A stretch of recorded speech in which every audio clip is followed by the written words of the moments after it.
Hello, everybody. Good to see you today.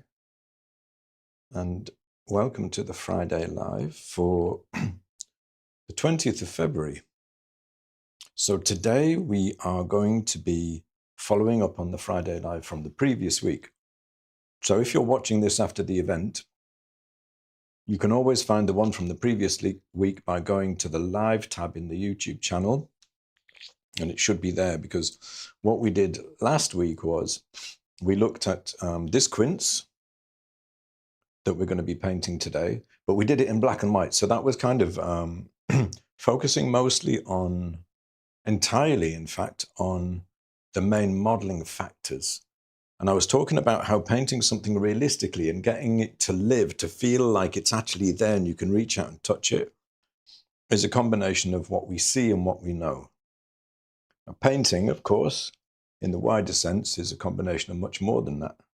Your past experience, what you feel, there's so much can go into it. But we're just talking about creating convincing form and making something look real, okay? So these two streams kind of go together, last week and this week, because this week we're going to be translating all of that simplification of the form that we did last week into color. And I'm going to show you something I call the phone hack, which with two tools, a Munsell value scale, which you can get in on eBay for $10. And there is a link in the description to where you can get that. It's not mine. I'm not selling it. Somebody else is, honest. I don't get kickbacks for it. It's just a really useful tool. That and the ChromaMagic tool, made by the brilliant Michelle Clamp, who may be here today. I haven't checked who's here yet. ChromaMagic basically allows you to reduce things down to Munsell steps. And this is the Munsell value scale. So that's how we found the values. But today I'm going to show you how to make sure that the values of your color mixes are right. Okay, that's the phone hack that I'm going to show you. Now, this quince has some very, very high chroma colors on it. By high chroma, I mean intense. But we also need to nail the values, right? So actually, let me show you quickly. You see that all right? Try and get it without any glare on it. Ish. This is the black and white painting from last week. Okay, so we broke it down to the modeling factors, and then we blended everything together at the end, tried to make a nice painting out of it. We're going to do exactly the same thing today. So let us pop over to the easel cam, which shows you what I've got set up at the moment. So I've actually started this time with the drawing out. So there are lots of different modeling factors you'll see people talk about, but these are the main ones on the form itself, okay? Shadow. So first you divide it into shadow and light. So I've actually filled in the shadow part. All of this is shadow. Everything that isn't shadow on the quince itself is light. The next one along is the halftone between the light and the shadow. And the light area we divide into two, the light light and the dark light, and that gives us 4, right? There's also obviously the cast shadow, which is here. I'm a big fan of going across the edges of shadows. So that's the cast shadow, the shadow cast by the object. And then we've also got shadow around the background here. So this is just to clarify the drawing out and what we're starting with. So what I'm going to do is I'm going to mix 4 colors, which are the main colors of the quince. A color for the shadow, a color for the halftone, one for the dark light, and one for the light light. They're going to correspond to the values that we used for the black and white version that we did last week. Only this time it's going to be beautiful singing yellows. Does that all make sense? I hope it does.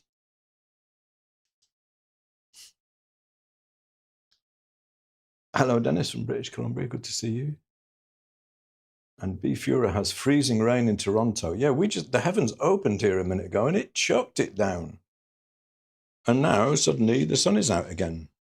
It's like spring is trying to come. I just took the dogs out around the orchard and I just passed Banjo's grave. Anybody remembers Banjo Studio Cat, who used to feature on my streams? And we buried him last year, about this time last year. And daffodils coming up on his little grave now. It's very nice to see.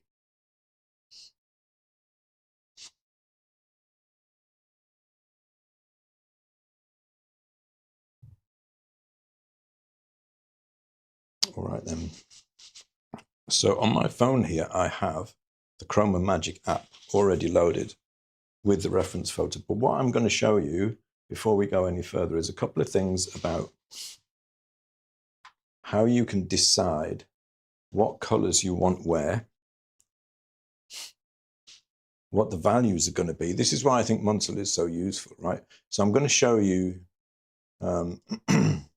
this is, let me make that full screen actually, probably make it easier. This is ChromaMagic, right? So this is the app that I was talking about earlier.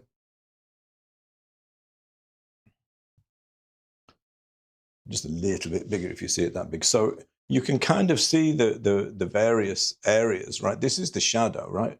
So a lot of people struggle with yellows in shadow. It's actually an orange.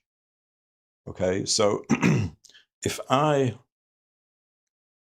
click into the shadow area, it gives me a color, and this is the color it gives me, right? It's a dark reddish orange. That is the color of the shadow. And then see that first number there, 2, that's a value 2. So we can translate that directly to the value scale. The halftone, well, you know, there's a number of different values you could use for that. I'm going to go for about value 5 for the halftone because that's what we did before. And this is the color we want for the halftone. It's an orange. The dark light, this area here, that's very light. Now, it's about a value 8 here. I'm going to probably drop it to a value 7 because I want some difference between this area and this area. So you see these 2 little squares on the side here. The top one is the nearest actual Munsell color. The bottom one is the image. So if you look at the image one here, the bottom square, and if I click from here, see that's slightly darker and that's slightly lighter. It's probably like a half step in value. So we'll go a value 8 here for the light, and we'll go down a little bit, 7, 7.5. So the values are the important bit, right? Remember these values, 8, 7, bracket 7.5, halftone 5. Okay, it says 6, but we're going to go 5. Shadow 2. That's the stuff that matters. And we need the right paints to be able to mix those colors. This is where it starts to get interesting. So let's go over to the palette. Make the palette big. So I've already got out lead white and raw umber. I'm going to add some more colors. So I'm going to add 2 yellows. I'm going to add a cad yellow, an orange yellow, because the actual yellows that I'm going for are kind of somewhere between an orange yellow and a green yellow. So we might want to put some green yellow in. So I'm putting out, this is bright yellow lake. You can also use cad yellow lemon, or it's similar to a Hansi yellow, that. And that gives us like the light areas pretty well, you know, because this is a value 8. These are both about a value 8. But we need to mix shadow colors. So I'm going to add 2 more colors. And these are kind of a pair. This is transparent red oxide. Very powerful, don't need too much of that. You can see how that's a dark high chroma orange. That's really close to the shadow color that we want already. But what if it's a little bit too orange? Then we put out some green gold, also dark value, high chroma, very intense color. And by mixing between them, we can control whether our shadow color goes more towards orange or more towards a green yellow.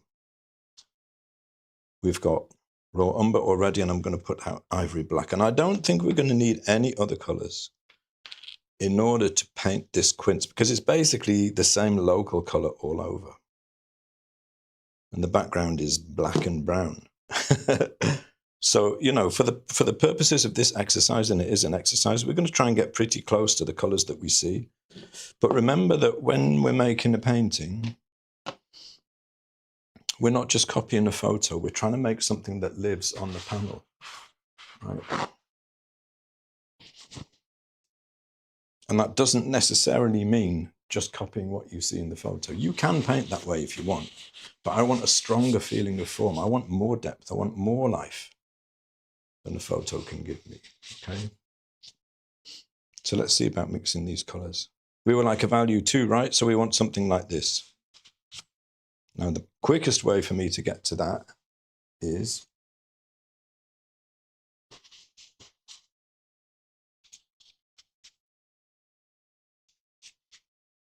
transparent red oxide. You're getting me really close already, isn't it? Look how close that is. It's already really close. I'm going to put in a little bit of green gold because it's a little bit too orangey. So we're keeping the chroma high still. The transparent red oxide is a lot more powerful than the green gold. So this kind of brings it back a little bit. Now, these are quite transparent colors, so we're going to have to trowel them on a little bit in order for them to cover, but they're good to use because there isn't much else that's going to get you this intensity of color at that low value. Now, people are often tempted to put things like raw umber into a shadow color for something very high chroma like this quince, and that would be a mistake. Why would it be a mistake? Because the chroma would drop. The intensity of the color would drop. It would become closer to gray, and the shadow wouldn't work quite as well. So that's our shadow color, right? I'm just going to leave it there. I mean, we could bring up the value a little bit. It's probably a little bit lower than the value 2. Something like this. I put a little bit of yellow in it as well. But how do I know if that's the right value? Ha ha! I'm glad you asked, because now this is where we use the phone hack with the value scale. So here's our value scale, right? Here is our value 2. This is a physical value scale. This is where we translate what we see on the app to the actual physical world of paint. Is that a value 2? Now, I would say, yes, that's a value 2. You know, if I squint down, I can't really see the difference. But if you haven't had a lot of practice doing this, you might not be too sure. So here's something you can do. If I get my phone camera up, you can see the little dab there. Dab of paint and my value scale here. Hopefully you can see that. But what I need to do is I need to get this into, if I can remember how to do it. I'm always forgetting how to do this. I need to get it into grayscale. This is such pain. I'm always forgetting how to do this.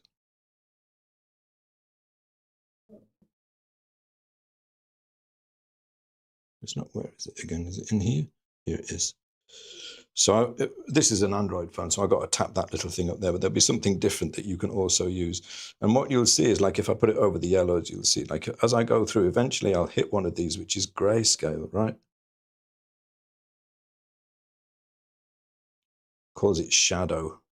They changed the name on it recently, shadow. I don't know why they call it shadow. And that's really useful because then I can hold the phone over this. There's my little dab of paint, and here is my value. I'm slightly lighter than a 2, but it's really close, right? So that makes it easier to judge the value. That is the phone hack. That's how you judge the value of the color. Okay, can you see that? Won't focus that close there. This is what we're looking at, this part here. Here's the dab of color, and there's the value, right? It's not too difficult with these lower chroma ones. Lower value ones, but when we get to the middle and higher values, that becomes quite difficult because they're very, very intense colors, right?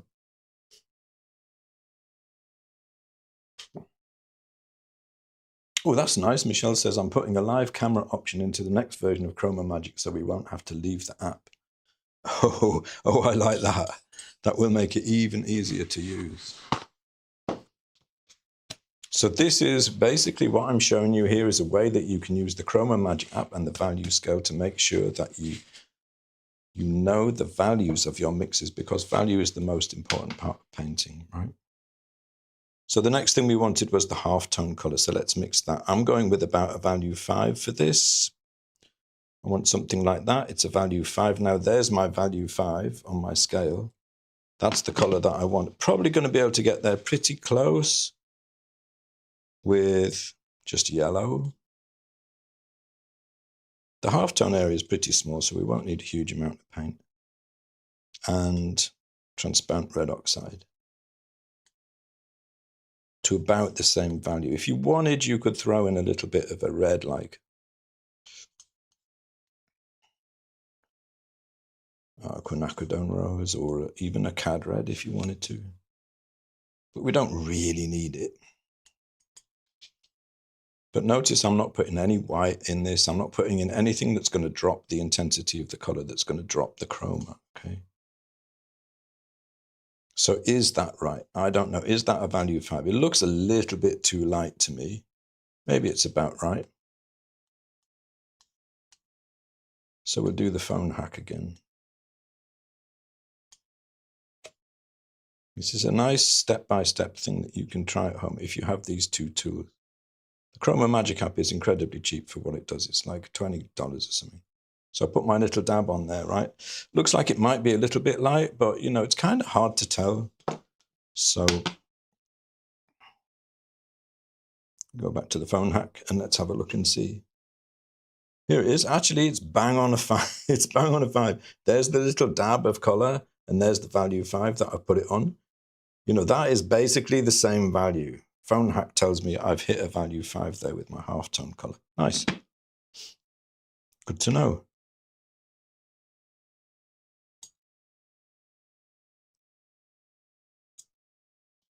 What about the light and the dark light? So I said the dark light, we were going to go about a 7, 7.5. So there is a 7, there's a 7.5. We want mostly yellow. I haven't got near enough yellow out here. I'm going to have to put some of the yellow out.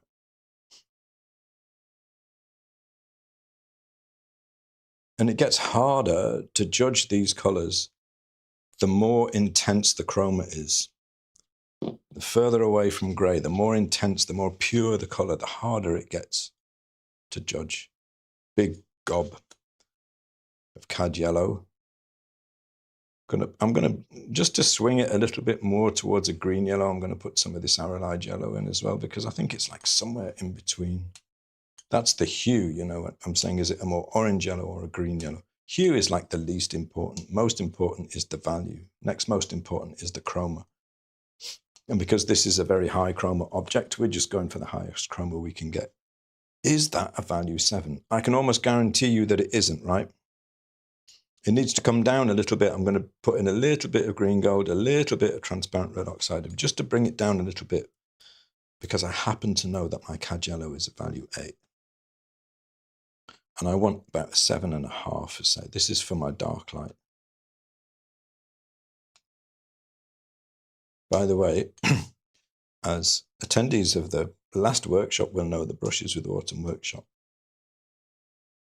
probably the biggest mistake you'd be likely to make if you're painting along with this is not mixing enough paint. You need enough paint, ENNUFF, enough.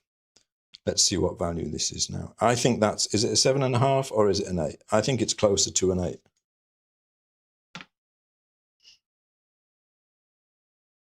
Let's have a look and see. What value is it, phone? 7.5, 8. It is actually a 7.5. It is actually almost exactly a 7.5. There's the 7.5, and there's the 8. It's very slightly darker than the 8, right? So I just brought it down a tiny bit. I think that's going to be enough. But now I need some more cad yellow because I want my light. Yes, this is a lot of cad yellow. I know, it's expensive paint. I know.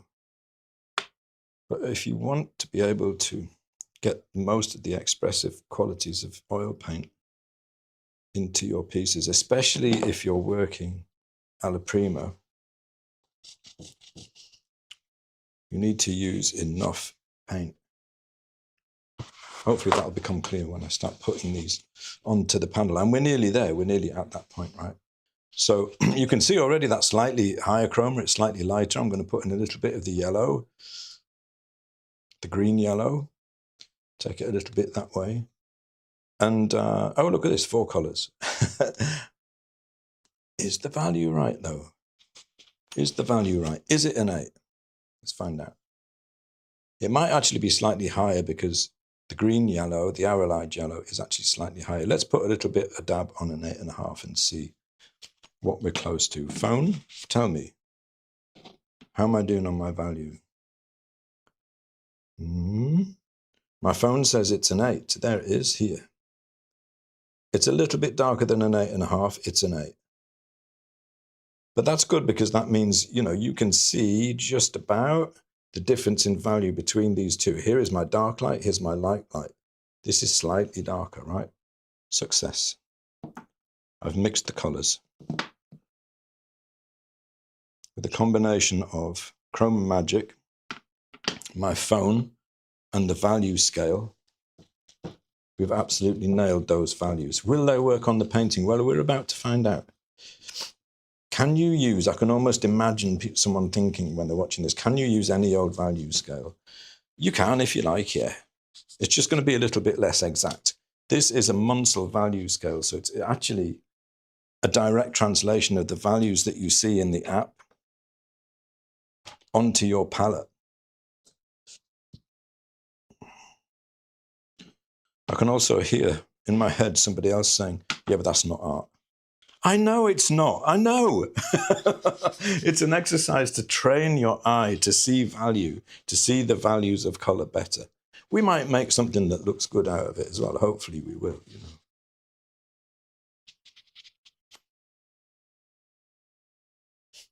But seriously, you know, that would be a little bit like saying that's not art. You know, people say, oh, I can't see why you'd use an app like that. That's not art. You have to interpret the colors the way you feel them if you want to make art. Art is about feeling. Yeah.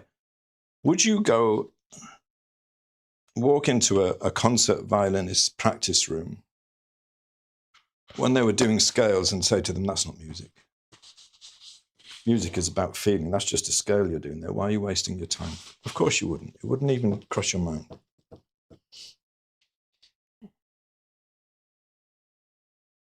That's what this is. It's an exercise to help you calibrate your eye. Let's just put these colors on, right? So I'm just going to paint them on in the places that they go. I'm going to get a separate brush for each. Well, I'll probably use the same brush for the two light parts because they're so close together anyway. Let's not mess about. We'll use some decent sized brushes. We don't have to be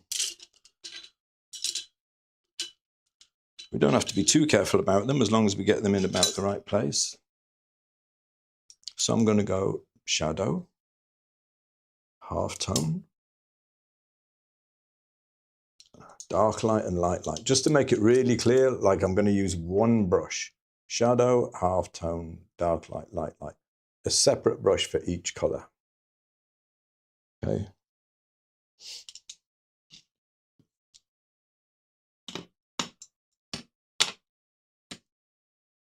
Shadow.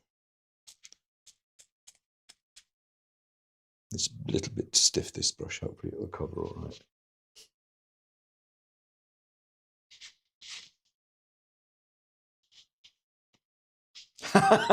Good point, Michelle. Michelle says, if I were to be picky, I would point out that the phone grayscale isn't quite Munsell, but it's very close. Totally.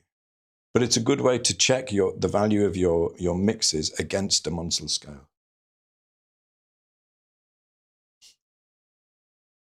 Shadow. And it looks very orange, right? I'm basically brown. This kind of brown is what a yellow looks like in shadow. And people say, oh, well, sometimes like I mix my shadow colors for my yellows and they look really green. You know, well, if you put like a raw umber in it, or if you put a black in it, it is going to go green because black in any case is a blue. It's a low chroma, low value blue. So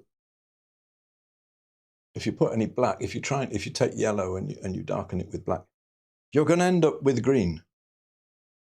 So we've mixed each color separately from colors that are close to the value that we want to end up as. And that allows us to keep the chroma high, to keep the intensity of the color high, to keep the color in the shadow that we need.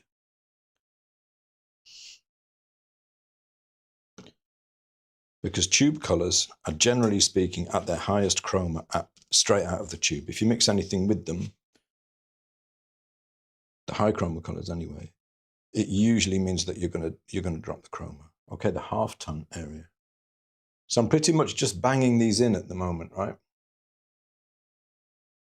I'm not being terribly careful about how they go in. I'm not really carefully drawing something. It's like where I've roughed them out, that's where they're going in. Just as shapes.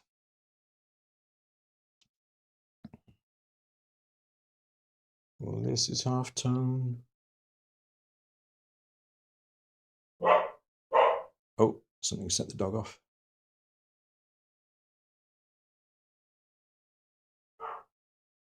Some random sound outside. So I'm putting this on opaquely though. I want to cover the surface. Now these colors, these values are not really going to work until we get the background in, but I want to put them down first just so you can see how they look.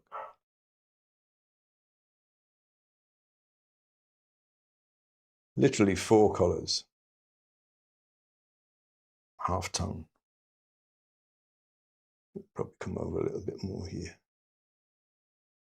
And you need to make sure that you put, like if you try and scrub this in really, really thinly, you've got to put enough paint on there. ENNUFF, enough. Because otherwise, when you come to try to blend between these and soften, you'll just end up lifting too much paint. The dark light.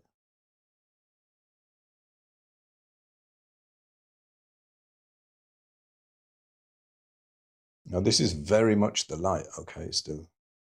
But notice as well that the number of steps between the shadow and the halftone, in Munsell terms, that's a 2, that's a 5, and that's a 7-ish, and that's an 8. So in Munsell terms, there's like 3 steps, 2, 3, 4, 5. And there's only a couple of steps between these and less, like a half a step between these. All of these 3 colors belong to the light. This color belongs to the shadow. So the halftone belongs to the light. You can think about it that way. Dark light. A little bit less light, slightly lower chroma. It's a little nub of it here.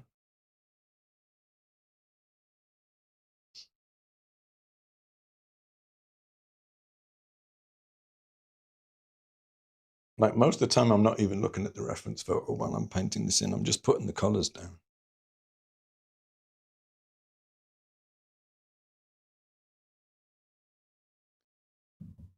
And we should be able to, just with this, we should be able to start to get a feeling of the form. Light. Like a really simplified version. And then we'll finesse it a little bit. We'll try and make something nice out of it, right? We'll try and make it like really live. And also, we'll try and give it a little bit of expression too. But for the moment, we just want to get these colors down. Opaque, thick paint. Granted, this is going to cost you a little bit in CAD yellow to do this exercise, but we're close now, right? Already we're close. I'm going to add one thing at this point, just so you can see where it's going to go. There's the highlight. So these are our basic 4 modeling factors, but we've also got the highlight to think about as well. So let's put in a little bit of the highlight here. This is just white. It will mix with the yellow, obviously, as it goes down. I'm using lead white here, but titanium will do it. Titanium will look slightly bluish. But that's fine because, it is a daylight, basically. So if you squint down, those colors already look fairly similar, don't they? It's not really coming to life yet, though, because we haven't painted the environment around it.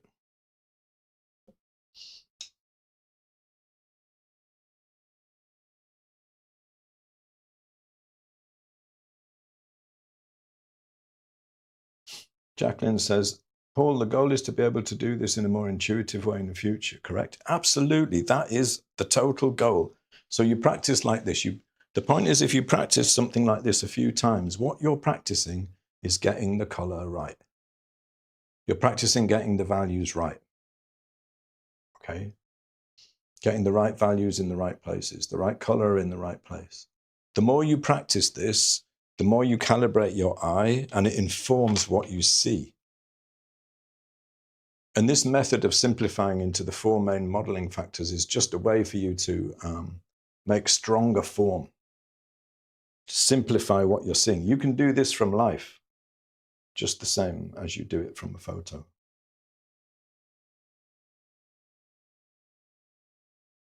Hello, Chris, good to see you.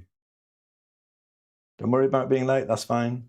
Don't forget, everyone, this is recorded, and you can, as soon as it's finished, you can go back to the beginning and watch it again.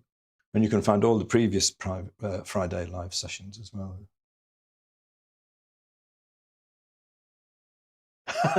Michelle says, oh yes, it's definitely close enough. You're talking about the phone, the value of the grayscale. But we're on the internet, so I thought I'd be pedantic, which you have to be, right? You have to be pedantic on the internet. Where would we be without internet pedants?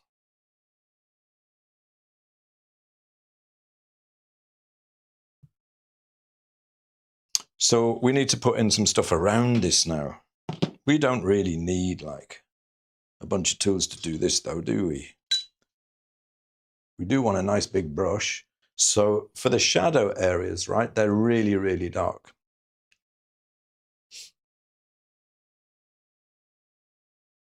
Almost black, almost black. So I'd be going with, I don't have enough black out actually. This is about making our values work right. So the shadow value is really going to work. It's really hard to see these values at the moment, how they relate to each other, because we're seeing everything against white. So I'm going to use a mixture of raw umber and black, and I'm going to paint in those shadows. The cast shadow first.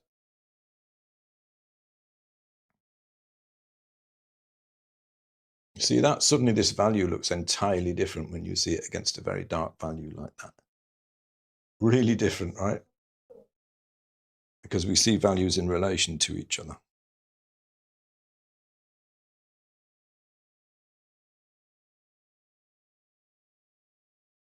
Ooh, that changed it already, didn't it? And then all around here, this is all shadow. This is where you wanted to, if you wanted to, you could be really, really careful with the edge and get it really accurate. You know, I'm not all that bothered because I know it's going to work anyway.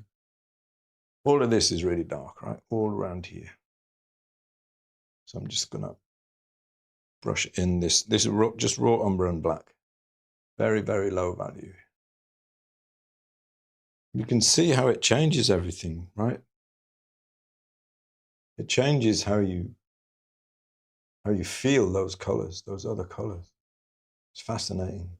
One more really, once we get the background all done, one more really fascinating thing that's going to happen is when we finally, at the very end, as I say, we finesse it a little bit. We blend these colors, soften the form, turn the form. But, you know, if you do a painting of something, a piece of fruit, whatever it is, at this stage, you ought to be able to stand back and squint and it be powerfully 3-dimensional. If it isn't, it means something's off. And 9 times out of 10, it's going to be 2 things: your drawing and your values. Right? Let's go a little bit like white and raw umber. There's a little bit of light here, but not very much. It'd be a little bit lower chroma than the photo, but I'm not too bothered about that. All right. So I just want to fill in this bit now. Now there's going to be light drop off, so it's going to be darker here than it is over here. For the sake of getting there quickly, I'm just going to use mixes of raw umber and white. I might put a little bit of TRO in it as well. So over the right-hand side, we're a little bit lighter. We want to be about a value 6. Value scale to the rescue. This is the value that we want. So here's my white. Get some raw umber in there, mix it till it's about a value 6. Gonna need a bit more white probably. So as soon as all of the white is covered, you can really see the values working. And this is why, like, a lot of the time people will work on a gray panel. because it helps you see the colors relating as they go down. But this is like almost there already, right? Simple as you like. Don't make it hard. You know, do this and then get, if you can't find quinces, because I believe there's some discussion about people never having seen a quince before. Honestly, you haven't lived if you haven't tasted quince juice. Do it with a lemon. Do it once from a photo and then do it from life. See if it changes how you paint it. Even better, do one from life first. Then take a photo of it. Have it nicely set up, you know, like this. Strong shapes, clear light. Take a photo of it, take the photo into ChromaMagic. Mix the values, and then paint it from life again after you've done that bit. See what happens. See if it changes anything. Let's get that. I'm just going to use a big brush for this. Let's get this all kind of... Over here, we're going to be slightly lighter. We're going to be like about a value 6. So this is a value 6 going in there now.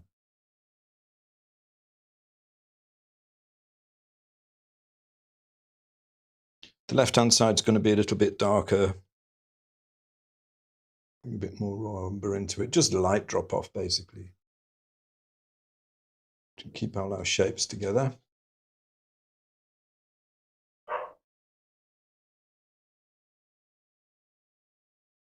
No edges have been harmed yet. We're going to do that in a minute. But now you can see all the values working.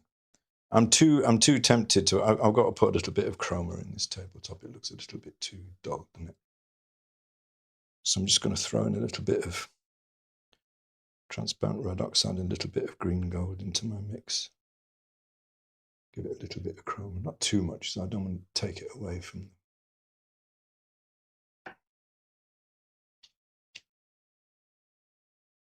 the quince. Just a little bit.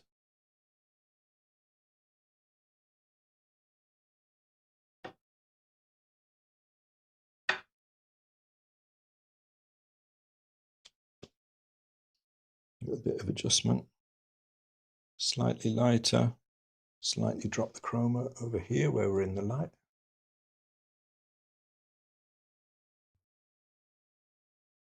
You can afford to play with this a little bit, you know, the tabletop and all of that is much less important. But now you can see the colors working. And if you ask me, you know, that's as simple as you like, but it's close, right? If you squint down, you can start to see the form.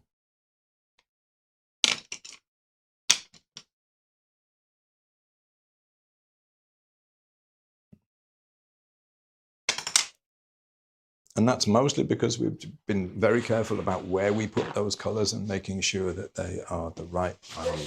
And that's how you can check.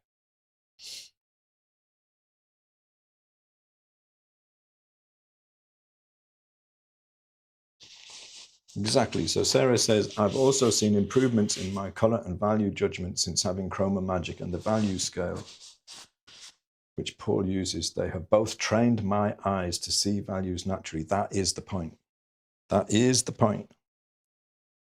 I'm really glad to hear that. That's wonderful.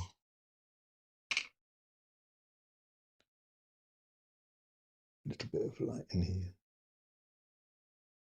I mean, it's done. Basically, that's it. It's done. You know, you've learned what you needed to learn. But the fun part is when you start to play with the edges. Once you've got all of that in. So let's do that a little bit now. So firstly, the shadows, right? The edges of the shadows should be soft. So this is a soft synthetic brush. So you can kind of hatch across like this, wipe the brush. It's a dry brush, there's nothing on it, and then drag in the direction you want the softening to go. And that pushes it back really nicely. There's more you can do with the chroma if you want to make that really more obvious, but that works pretty well.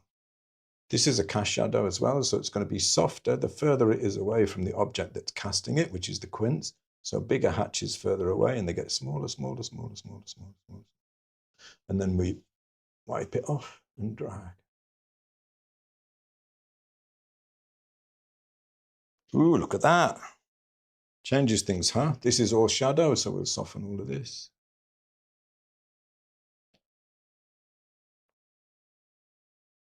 And I would soften the edge between the shadow side of the quince and the background, because that really helps it kind of disappear and merge into the background. Soften this edge away. It's starting to get a much stronger feeling of form now. Janice says amazing sudden dimension, right? I know. Soften between the shadow and the halftone. The challenge here with this, it takes a little bit of skill to do because you want it to be soft, the division between the halftone and the shadow, but you still want to be able to clearly see the shape of the halftone and the shadow. And it's easy to lose that. This is where you can start to fuss a little bit too much with it. You want to be able to keep those like reasonably obvious. And then we can soften between the halftone and the light. So I'm just I'm wiping the brush, I'm dabbing a little bit, dragging the paint from one to the other. If your paint is really thin, this is why I was stressing you need to have a good layer of paint on there, as if you were plastering a ceiling or something, because plastering a wall, if you don't have enough on there, you can't do this dragging and blending. This bit doesn't work. You don't have to paint this way. This is just like if you want to take it a little bit further and give it a little bit more life, this is one way you can do it. And then we'll blend between the light and the dark light. Blend them a little bit more.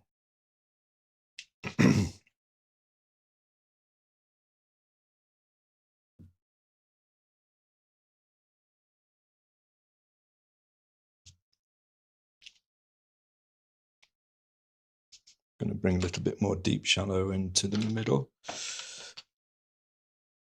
I think maybe my shadow is a little bit light. Could have gone a little bit darker with the shadow. But this is like we're into the fun part now. The work is done. You basically created something that is reasonably convincing three-dimensional form. Now you can start to adjust it. So we want a nice dark area in here, right?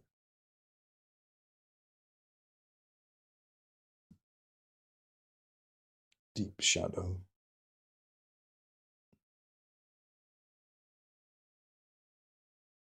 Nice little dent in it there.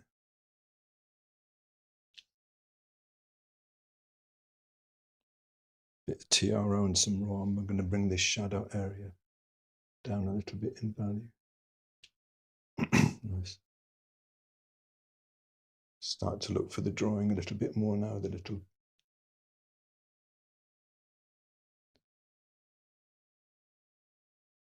smaller forms.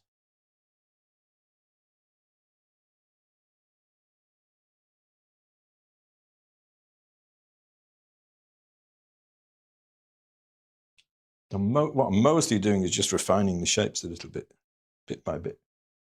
I mean, this is the bit where experience will show. Do you know what I mean? How much you've done this, how confident you are with the paint, whether you have enough paint on there to be able to pull it about. Obviously this part I'm just doing by eye. But you can take as long as you want at this stage.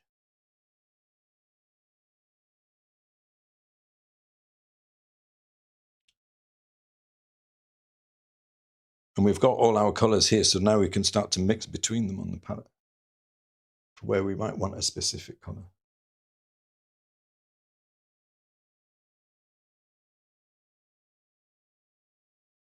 But this works at this stage because we've already made the form.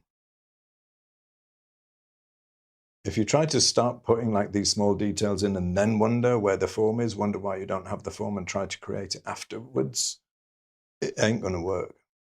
You need to have the form there at the beginning, really, and then start working into it.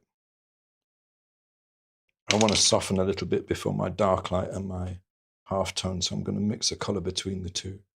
So when it comes to the halftone, you want a bit more of an abrupt change between the halftone and the shadow than between the halftone and the light. hopefully I can show that here, like bring a slightly darker color into the light there. And it just helps to turn the form a little bit more gently, just makes it a little bit more convincing.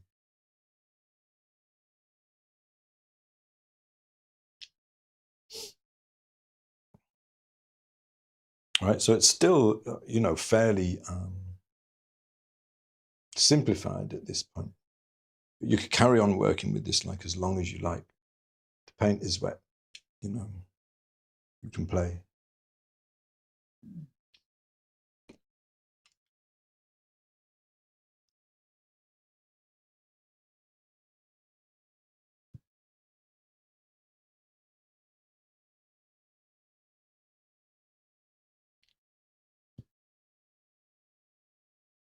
If it's going to run away from you, this is where it will happen. And if that happens, don't feel bad about it. It just means that you've learned something, you know.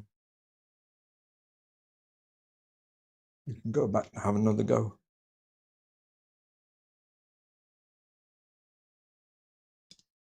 But hopefully, like, this is enough to show you, if you properly nail your colors, if you nail the value of the colors, and you can use those tools to do it, you can create something like, from a point of view of the form, really convincing, you know, that feels like it's there,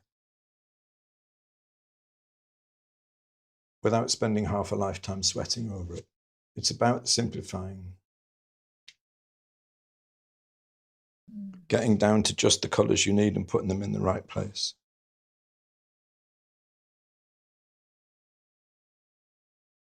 I'm playing now.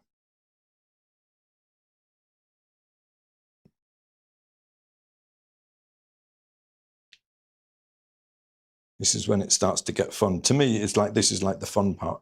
When the painting started to arrive, if you like, it's starting to pull together, it's starting to hold together. And then you can start to play a little bit.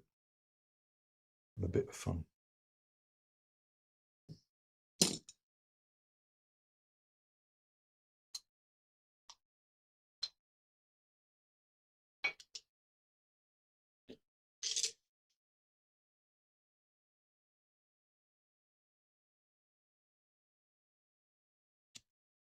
Do a little bit more softening around here. And when you're doing this, remember to squint when you're working at this stage of a painting, because it really helps you to keep a handle on the big forms. And that's what you need. You need to be able to see those big shapes and to be able to get them accurately. To the extent that you lose the big forms and you start getting too sucked into the detail, you will lose the painting and you'll start to lose the form. It's very easily done, so don't feel bad about it if that happens to you. Wipe it off and start again. You can totally do it. Just takes a bit of practice. It takes a lot of practice, let's be honest. But you can totally do it. I love these kind of creases and dents you get on the surface of a quince. There's like this dark crease there. And what makes it obvious, though, is the little highlight above it as well. We've got the shadow part, we've got the light part. Shadow and light, just like we paint everything else. Feel like I could probably go down a little bit in color, in value around here. Now, this is not on the photo. I'm thinking about the light coming down here, so I want this to be the lightest part. So if I bring down the value of this bit a little bit, it will help to turn the form, even though it's not that obvious on the photo.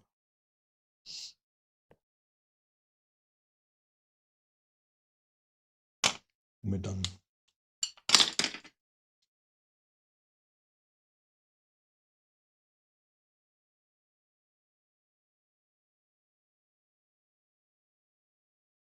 Okay, a bit of a quickie one today. Kind of blasted through that fairly quickly. But I wanted to show you, like, just basically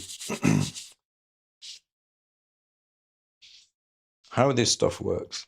It doesn't have to be rocket science. It doesn't have to, you know, a lot of people say, oh, I get really confused about the color of a yellow in shadow. You can't do it if you start with a yellow and just mix it. Do you know what I mean? So this is transparent red oxide and green gold. Transparent red oxide by itself would be a little bit too orange. Green gold by itself would be a little bit too yellow-green.